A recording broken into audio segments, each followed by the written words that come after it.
To recognize the senator from Florida. Mr. President, I, like you, I know, are incredibly frustrated at the lack of funding to one of our most important agencies in the nation, the Department of Homeland Security. And due to my Democratic defund, disorder colleagues, the political antics that they have thrown up to block funding to this incredibly important agency is being done at the expense of protecting Americans. We are now in week 6 of an ongoing DHS shutdown. And while our country is actively fighting an adversary in the Middle East, it leaves our homeland vulnerable to attacks. Thousands of DHS employees have now missed multiple paychecks because of the show. And at the same time, security efforts around the Capitol are being increased. So Democrats get to hide here in Washington, in the Capitol, safe and sound, while blocking funding to individuals around the nation who can help protect Americans and keep our country secure. Let's not fool ourselves. Floridians, Americans alike, know that my colleagues on the other side of the aisle are pushing a shutdown of DHS funding because they don't want a secure border. They don't want to remove people here that are here illegally and committing crimes. They've done everything they can to work against that. This shutdown is about way more than what they profess it to be.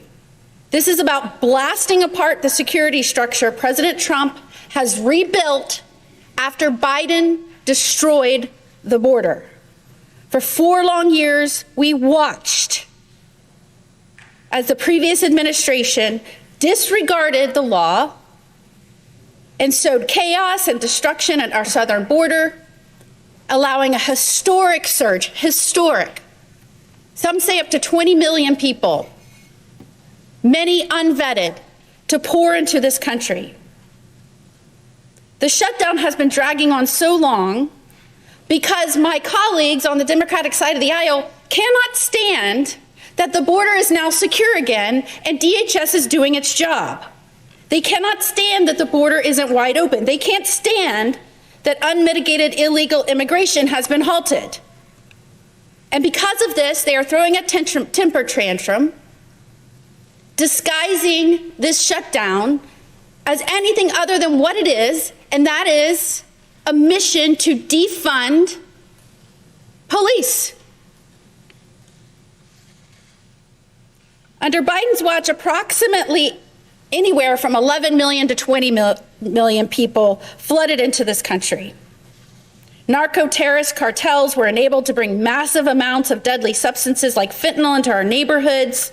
It killed hundreds of thousands of Americans. As the Attorney General in Florida, I was among the first to call attention to the disregard of law and fought in court against the massive security breaches and showed a spotlight on how Biden and his administration disregarded their duty and put us all at risk.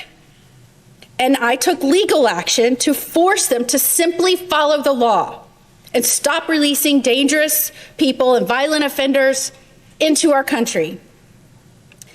That once wide open border was closed by Trump. It is closed. On day one, he took unprecedented actions to close the border and started enforcing the law again. He took action against the drug cartels and the flow of fentanyl and other dangerous drugs to keep our communities safe. Under President Trump, DHS provided the most secure border in American history.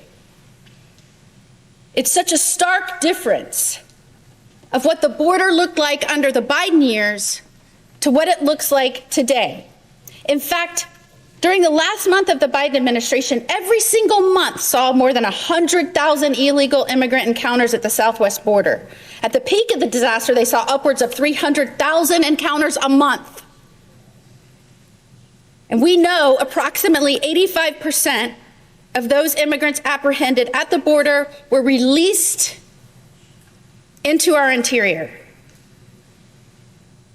And the judge who sided with Florida's lawsuit when I took Biden to court and stood up against the illegal actions of his radical administration, that judge who sided with Florida said it best, and I quote, "Biden turned the southwest border into little more than a speed bump." Little more than a speed bump. And then the American people fought back and elected President Donald Trump. Speed bump met the wall. On day one, Trump ended catch and release, and we saw 10 straight months of 0 releases. 0. Compared to its peak in 1 month by Biden, 300,000. Total border apprehensions under the Trump administration's first year in office were lower than a single average month under the Biden administration.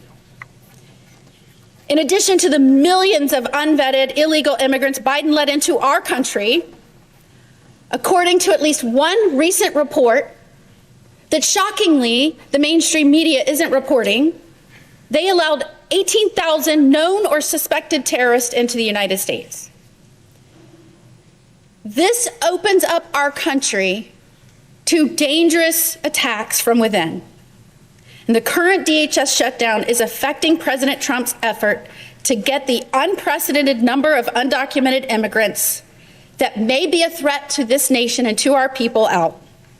And now with our country engaged in fighting in the Middle East and DHS hampered by my Democratic colleagues, we face unimaginable danger, and we've already seen violent attacks within our borders. In fact, DHS recently issued a memo warning Americans to be on guard against potential cyber or other violent attacks. Those attacks are already here. It is going to take time to clean up the disaster of the last administration. But we are well on our way. We were making great strides, and the other side of the aisle hates that.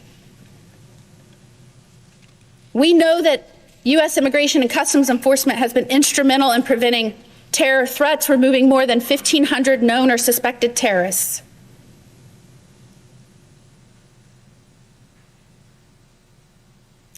One of the saddest things that I think we learned after the last administration, and certainly as a mother, not just as Florida's Attorney General, but as a mother, we watched as hundreds of thousands of unaccompanied minors were trafficked across the border by cartels. And then the Biden administration took the last step, shipped them all over the country. From a grand jury investigation, we know that some were put with people they didn't even know. One ended up at a strip club, one ended up in an empty lot. We know many went into trafficking. It's the saddest thing imaginable for a child. Too many of these children were exploited and abused before, during, and after they came across that border with cartel members. All told, it's estimated that the Biden administration lost more than 450,000 children. Today, it's a different story. Under President Trump, DHS and the Department of Health and Human Services have located 145,000 of those unaccompanied children that the Biden administration lost. The American people expressed their will when they said, Trump is now our president. We want to secure our nation. They wanted to secure our border. And now my Democratic colleagues are obstructing the will of the American people by saying, oh yeah, you have a president that's following the law? You have a president that's taking seriously his duty to protect this country and our communities? Well, watch what we do now. We're going to defund the police. We're going to defund those agents at the border, and we're going to defund those within that are protecting your communities and helping get those that are here right now. We saw this in Chicago last week. A murder by someone here, led in by the Biden administration, here illegally, of a young college student again. And they want to tie the hands of the law enforcement officials charged with getting them out. That is nothing more than defunding the police that have taken oaths to protect you and your family. Someone needs to remind my colleagues across the aisle that the American people are our bosses. They want a safe border. They want safe security, safe communities.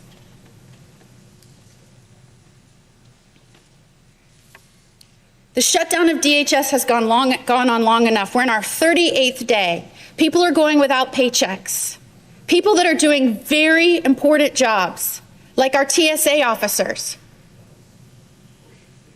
like our law enforcement officers, like our personnel at the border, thousands that are charged with keeping this country safe. And every day, the Democrats on the other side of the aisle put politics above people. They show where their allegiances lie. I, for one, know who I'm for. I'm for the American people. I'm for the people that wear a badge and keep us safe.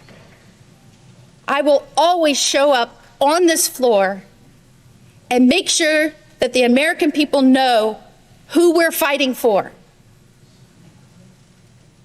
The American people are our bosses.